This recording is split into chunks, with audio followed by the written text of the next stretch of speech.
يا زهور الروض ميدي أسمعي ليلي نشيدي.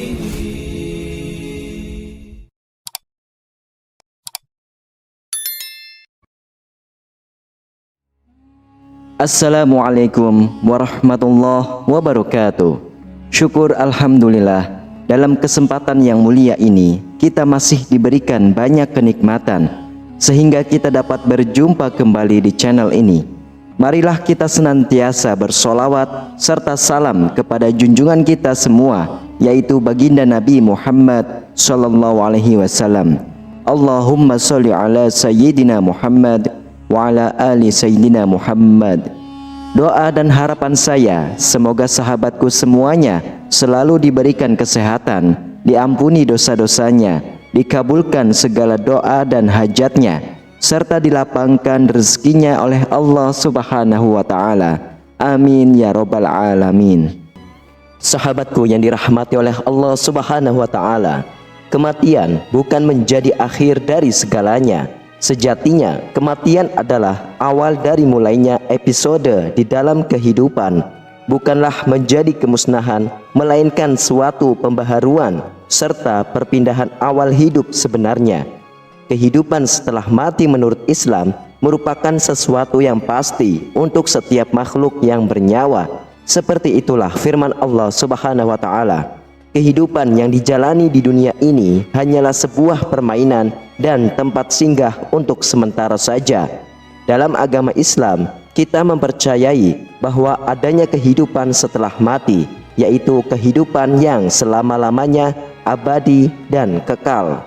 Berikut ini adalah 8 tahapan perjalanan yang dilalui manusia setelah kematian menurut Islam.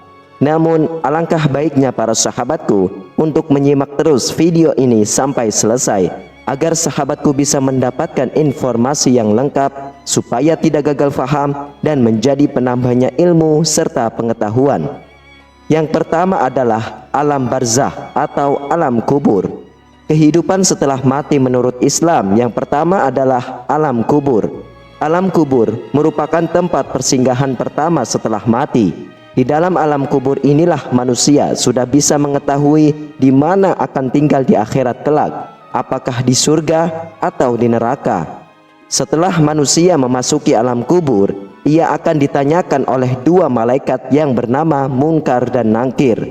Malaikat itu menanyakan tentang siapa Tuhan si mayit, apa agamanya, apa kitabnya yang menjadi pedomannya, dan siapa nabinya. Si mayit akan menjawab pertanyaan 2 malaikat tersebut sesuai dengan amaliyahnya di dunia, yaitu siapa yang menjadi Tuhannya dalam pengamalannya ketika hidup di dunia, apa agamanya ketika hidup di dunia, apa kitab yang menjadi pedomannya ketika hidup di dunia, dan siapa nabi yang ia ikuti ketika di dunia. Semua pertanyaan itu akan dijawab sesuai dengan pengamalannya ketika hidup di dunia, sehingga tidak bisa direkayasa. Dan jika ia lulus dari 2 pertanyaan dari malaikat tersebut, maka ia akan diistirahatkan di taman-taman surga untuk menunggu hari kiamat. Namun jika ia gagal dari 2 pertanyaan malaikat tersebut, maka ia akan ditempatkan di terasnya neraka sampai hari kiamat. Lalu yang kedua adalah hari kebangkitan. Hari kebangkitan adalah kehidupan setelah mati menurut Islam selanjutnya, yang akan dijalani setelah malaikat Israfil meniupkan sangkakala. Ketika malaikat Israfil meniupkan sangkakala yang pertama, maka semua makhluk akan binasa. Kemudian ia meniupkan untuk kedua kalinya, sehingga semua makhluk akan hidup kembali tanpa terkecuali. Lalu yang ketiga adalah penggiringan ke padang mahsyar.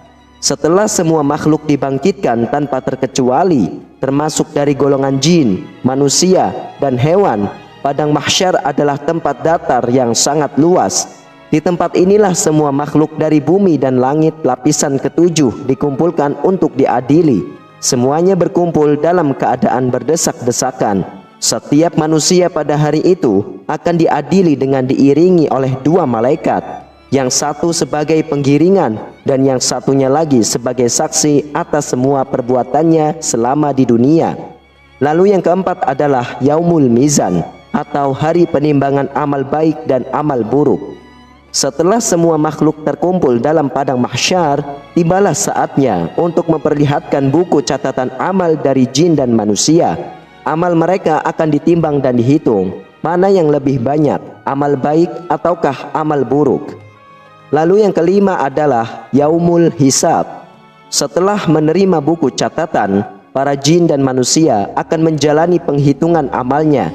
Semua amal kebaikan sekecil apapun akan mendapatkan balasannya, dan sebaliknya, semua amal kejelekan sekecil apapun juga akan mendapat balasannya.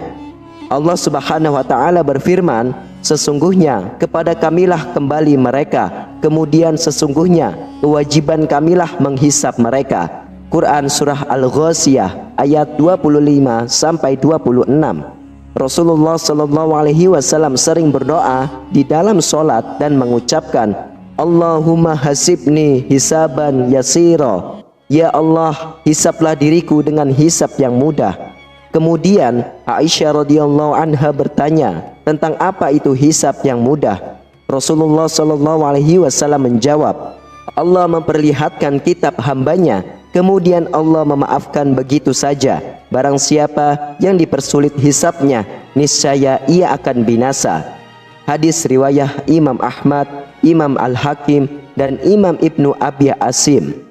Lalu yang keenam adalah melintasi jembatan yang lurus atau Shiratal Mustaqim. Setelah melalui proses hisab, semua manusia akan melewati jembatan yang lurus atau yang biasa disebut dengan Shiratal Mustaqim. Dalam melintasi jembatan ini, proses hisab yang sebelumnya dijalani sangat menentukan nasib manusia. Untuk orang yang dengan kondisi yang sangat buruk, jembatan ini akan menjadi sangat kecil, hingga disebutkan ukurannya sekecil rambut dibagi 7 dan tajamnya melebihi samurai. Sebaliknya, orang yang dengan amalan baik yang banyak, ia akan melewatinya dengan tenang. Ada yang secepat kilat, ada yang menunggang onta, kambing atau sapi dari hasil kurbannya ketika di dunia. Lalu yang ketujuh adalah surga. Orang-orang soleh yang berhasil melewati Shiratal Mustaqim, ia akan ditempatkan di surga atas rahmat Allah. Semua orang muslim kelak akan ditempatkan di surga meskipun ia memiliki dosa. Hanya saja sebelum ia ditempatkan di surga, akan ditempatkan lebih dahulu di neraka untuk membersihkan dosa-dosanya. Kemudian yang kedelapan adalah neraka. Neraka adalah tempat bagi semua orang yang memiliki dosa, baik itu muslim atau kafir. Disebutkan di dalam kitab suci Al-Quran bahwa terdapat 7 tingkatan neraka. Hal ini sebagaimana firman Allah Subhanahu wa Ta'ala, tiap-tiap pintu telah ditetapkan untuk golongan yang tertentu bagi mereka. Quran Surah Al-Hijr ayat 44. Golongan yang dimaksud adalah orang-orang kafir, munafik, dan setan.